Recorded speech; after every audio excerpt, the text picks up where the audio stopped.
Ya, selamat pagi teman-teman.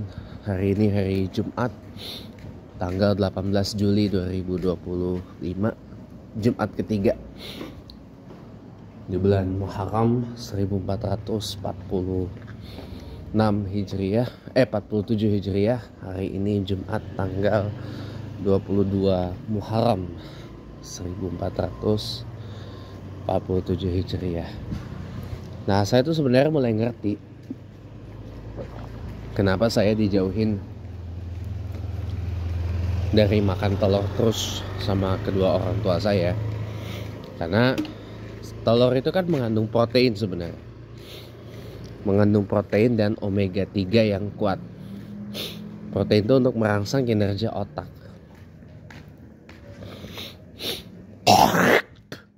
Nah, saya butuh banyak makan telur itu supaya otak saya bisa jalan.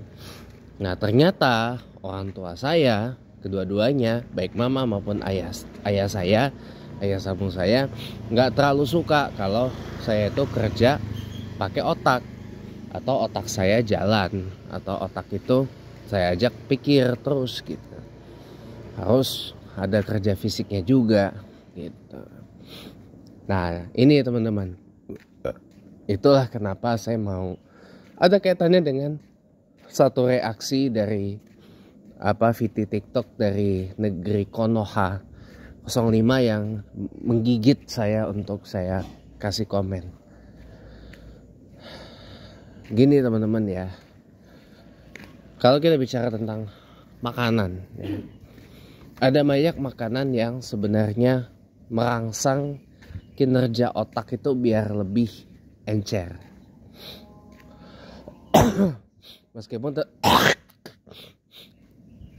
Meskipun tetap harus diasah. Oke. Telur salah satunya. Terus makanan-makanan yang mengandung protein kayak tempe, tahu, biar lebih simpel. Tempe, tahu, ya, ikan salmon, ya, dan seterusnya. Dan ada beberapa lagi. Pokoknya pada intinya makanan-makanan yang mengandung protein itu merangsang kinerja dari otak gitu.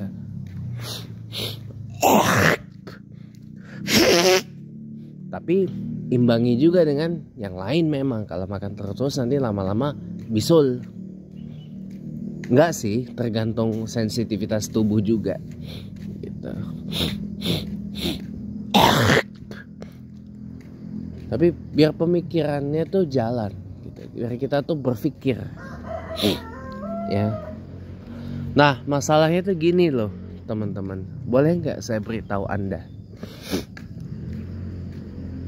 Indonesia ini memang sengaja dibikin ya, kalau dalam pandangan saya ya, Indonesia ini memang sengaja dibikin orang-orangnya itu gak banyak yang pada mikir, atau didesain negara yang punya sedikit pemikir, sedikit thinker, atau bahkan gak ada sama sekali. Kenapa? Saya beritahu Anda, agar supaya gak ada pemikiran-pemikiran yang bertentangan dengan maunya elit penguasa. Ya, kalau ada pemikiran-pemikiran yang bertentangan dengan maunya elit penguasa di negara ini, ya, itu pasti akan timbul resistensi dari kalangan mereka. Nah, mereka mengakalinya itu dengan cara ya inilah, pakai propaganda kayak gitu. Ntar kamu makan telur kebanyakan nanti kamu bisulan dan seterusnya. Kamu jangan makan tahu tempe terus nanti begini begitu. Kamu makan ikan terus nanti kamu badanmu asin dan seterusnya. Ya, atau ya dikasihkan apa? Hiburan, tapi hiburan murahan. Ya, tontonan-tontonan yang cuma sekedar tontonan tapi nggak ada value dan kualitasnya sama sekali. Contoh, ini saya mohon maaf harus bicara sekarang apa adanya. Tontonan apa sekarang yang disukain sama orang-orang? Selain, maaf, cewek tobrut. Cewek tobrut tuh maksudnya yang payudaranya besar, ya. Tobrut tuh toket brutal atau toge, toket gede yang payudara besar. Orang biasa suka ya nonton apa? Nonton hiburan ringan. Atau paling enggak nonton artis pamer hedon. Ya, atau enggak paling nonton sinetron, gosip, infotainment dan seterusnya. Coba begitu. Ya. Atau kalaupun berita yang lebih disukain tuh berita kriminal, ya, atau enggak ya berita-berita yang enggak ada relevansinya. Orang enggak terlalu suka dengan berita politik ternyata.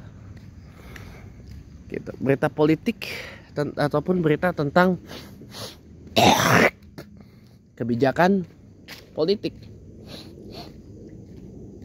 Karena dinilai ya podo wae, sama aja gitu.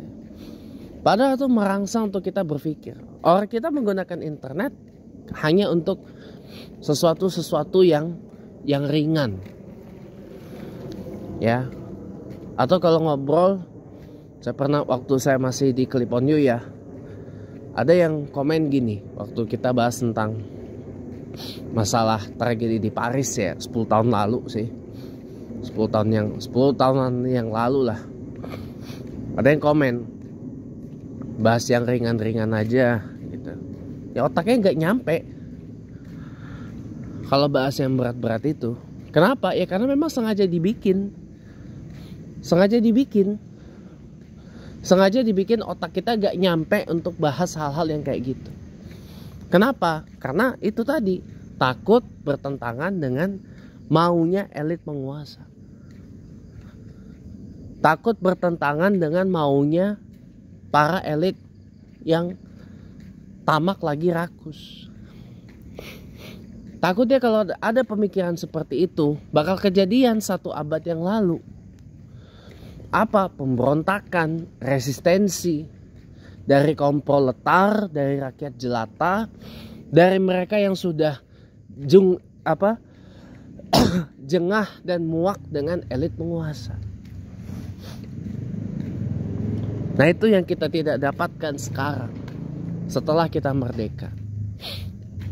Ya, kita nggak punya para pemikir, para ideolog, para visionaris yang hebat-hebat seperti generasi Bung Karno dan Bung Hatta, atau bahkan generasinya Budi Utomo. Nggak ada lagi. Kalaupun ada, makanya kan sekarang lihat, ketika orang yang punya pemikiran yang berlainan dengan apa yang maunya elit penguasa, ujungnya apa? Dibungkem. Zaman presiden, saya akan ungkit lagi masalah mobil listrik yang hype sekarang. Dulu ada inventor mobil listrik, namanya Dasep Ahmadi. Bahkan mobilnya pernah dipakai oleh Pak Dahlan Iskan yang nubruk itu, sekarang dipajang di museum apa gitu, Pak. Ya. Tapi orangnya masuk penjara. Sekarang orangnya cuma jadi peternak kambing. Kenapa? Karena bertentangan dengan maunya elit penguasa saat itu yang masih kecanduan dengan mobil internal combustion, mobil berbahan bakar minyak, terutama mobil berbahan bakar fosil. Tuh. Kenapa? Takut banyak pemikiran yang bertentangan dengan maunya elit penguasa. Makanya kenapa ketika kita punya pemikiran sendiri, ujungnya pasti dibungkem. Sekarang kita punya pemikiran, pandangan tentang sesuatu yang lain. Misalkan tadi saya kasih contoh mobil listrik. Sekarang kita bicara tentang efisiensi birokrasi, efisiensi pemerintahan. Kalau ada yang mengadvise misalkan, kabinet dikurangi jadi seperti yang dilakukan Javier Milei, Presiden Argentina sejak 2023, yang mengurangi jumlah kementerian dari 18 menjadi hanya 9 saja,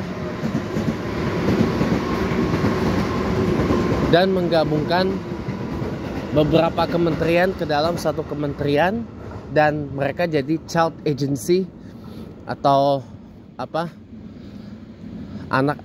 pokoknya child agency atau child ministry dari kementerian yang udah ada, atau jadi anak kementerian, anak usaha lah gitu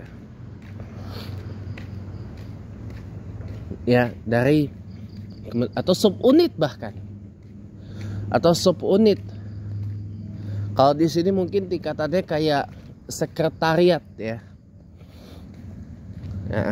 Kayak sekretariat gitu, diturunin dari jadi eselon 2 misalkan. Kalau di sini itu pasti akan banyak resistensi, pasti banyak yang akan nolak, pasti banyak yang akan hantam. Gini macam-macam gitu. Banyak. Contoh Pak Rocky Gerung yang selalu mengeluarkan pemikiran-pemikiran yang saya oke juga. Ya. Itu kan beliau selalu dihujam sana sini, bla bla bla bla bla segalanya. Karena kita belum siap untuk menjadi bangsa pemikir. Kita belum siap, Indonesia belum siap menjadi the nation of thinkers, the thinking nation,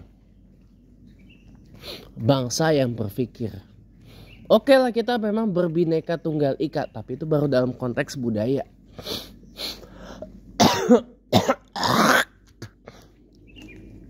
Dalam konteks budaya, adat istiadat, tradisi, agama.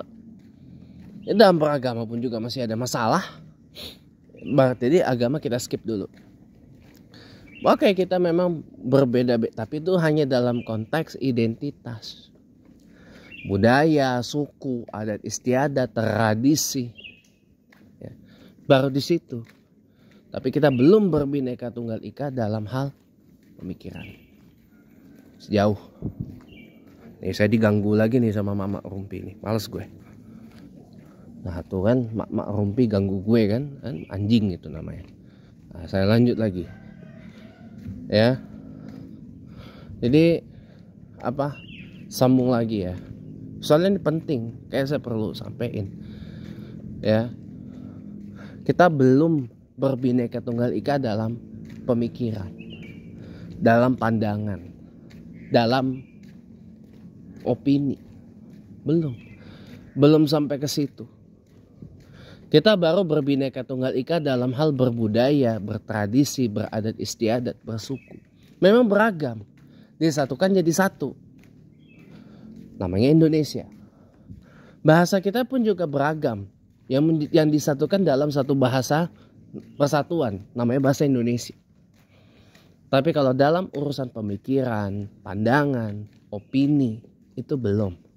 Kita belum berbineka tunggal ika dalam hal itu. Belum. Ya, keberagaman pemikiran, keberagaman pandangan, keberagaman opini itu masih sesuatu yang ditakuti oleh sebagian besar orang di Indonesia. Khususnya bagi mereka yang punya kuasa, bagi elit penguasa, intinya itu. Karena takutnya nanti terjadi lagi apa yang terjadi 1 abad yang lalu. Para elit ini gak bisa memanipulasi rakyat. Gak bisa lagi mereka tipu-tipu rakyat.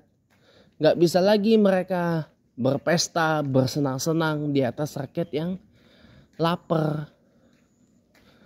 Di atas rakyat yang menderita, puasa.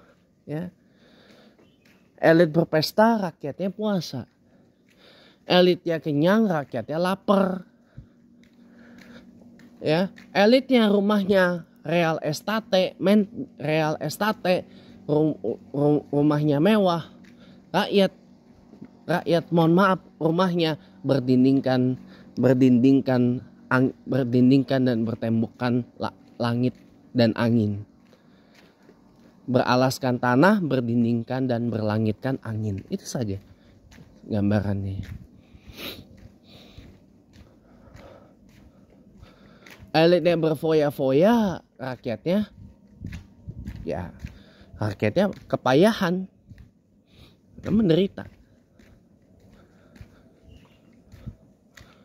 gitu. Susah kita mau berpemikiran yang lain dengan yang dimaukan elit penguasa. Makanya kan mereka memanipulasi kata patuh. Sudah, yang penting kau patuh saja. Kalau kamu nggak patuh, kamu keluar dari sini. Biasanya kayak gitu. Kamu kalau nggak nurut, kamu keluar. Biasanya seperti itu. Itu kan pemikiran yang menurut saya feodal gitu loh. Nah, ini yang ditakuti.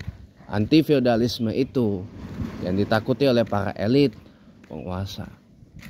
Gitu. Makanya teman-teman, saya cuma bisa mengajak ini aja. Sudah saatnya kita berubah dari bangsa yang cuma sekedar ya patuh kayak hewan ternak ya, atau apa yang saya sebut kemarin pure mamalia beneran, menjadi brainy mammal atau mamalia yang berotak, agar supaya kita gak dibodoh-bodohi lagi sama elit penguasa. Sekian, terima kasih. Jumat berkah buat semuanya.